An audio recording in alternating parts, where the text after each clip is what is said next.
Let's talk about something really frustrating. That feeling when your desire, that spark, just seems to be gone. And what's the first thing everyone says? It's your testosterone. But what if that's not the whole story? Okay, let's get into this, because the real answer might be hiding somewhere you'd never expect. And this is the exact mystery we're going to try and solve. You go to the doctor, you get the tests, and they come back saying your testosterone levels look totally fine. Maybe you're even on therapy for it, but you're still not feeling it. This is so common, and it means we have to start looking way beyond the obvious answer. So first up, we're going to tackle the biggest assumption in sexual health head-on. Now, don't get me wrong. Low testosterone, what doctors call hypogonadism, is absolutely a real cause of low sex drive for many people. But this explainer, this is for all of you who've been told that's not your problem, or for anyone who tried to fix it and nothing changed. This is that paradox, right? It's the exact spot where so many people hit a dead end.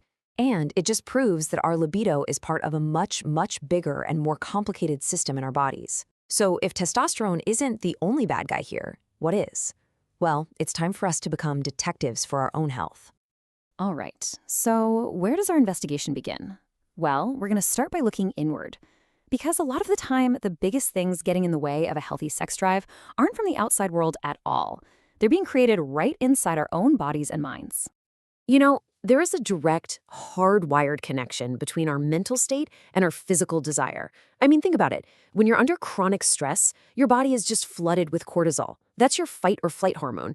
It's the total opposite of the calm, rest, and connect vibe you need for intimacy. And at the same time, if you're not sleeping well, you're draining your brain's supply of dopamine. That's the neurotransmitter for pleasure and motivation. Your brain literally doesn't have the right ingredients to create desire. And another thing, testosterone never works alone. It's part of a team.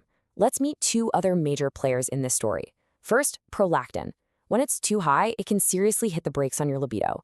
And often, that's a side effect from other medications. Then there's your thyroid. Your thyroid is basically the engine for your body's entire metabolism. So if that engine is sputtering, or if it's racing out of control, your sex drive is one of the very first things to lose power. Now, these conditions might not seem like they have anything to do with sex, but trust me, they are deeply, deeply connected. When things like diabetes or high blood pressure aren't managed well, it messes with your blood flow, your hormone balance, and just your overall energy. It's really hard to feel desire when your body is just struggling to handle its basic functions. Okay, so we've looked inside. Now let's shift our focus and look at some external factors, things we're putting into our bodies or that are part of our daily routine. You might be really surprised at the huge impact they can have on the inside. This is a tough one, right? It's a difficult irony. Sometimes the very medications that are meant to help us feel better can have this really unwanted side effect. Antidepressants, especially the ones called SSRIs, are kind of notorious for this. They can just blunt the emotional and physical responses you need for arousal. And it's a similar story with certain blood pressure meds and powerful painkillers. They can really interfere with all the complex signals required for a healthy libido. You know, it's actually a pretty simple truth when you boil it down. Every single day, the small choices you make are either fueling your sex drive or, well, they're draining it. Let's look at two of the biggest offenders. I mean, it's a classic story, isn't it?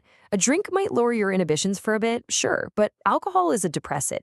It physically slows down your central nervous system and gets in the way of arousal and performance. And other drugs, they can completely scramble your brain's circuits for mood and connection, making sexual desire feel like it's a million miles away.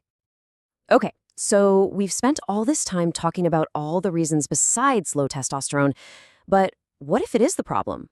What if your lab results do come back low, and you and your doctor agree that it's the main issue? What are the real medical options then? So first things first, let's be super clear. We are talking about medically supervised hormone replacement therapy, or HRT. This is not about bodybuilding or recreational use. This is a prescribed treatment for patients with a confirmed deficiency and real symptoms, designed to bring their hormone levels back into a healthy, normal range. So what does this treatment actually look like? Well, you've got three main routes that are medically approved. There's a daily gel. It's fast-acting, it's effective, but you absolutely cannot miss a day. Then you have injections. The short-acting ones give you a quick boost, but can create these hormonal peaks and valleys. The long-acting shots, on the other hand, provide much more stable, natural-feeling levels.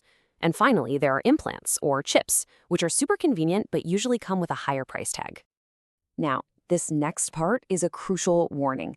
You might hear people talking about oral testosterone pills. The medical community is crystal clear on this. Stay away from them. The risk of serious, permanent liver damage is incredibly high. And with much safer, more effective options out there, it is a risk that is simply not worth taking. Period. Okay. Wow, we've covered a ton of ground. We've looked at the enemies within our own bodies and minds. We've looked at culprits in our daily lives.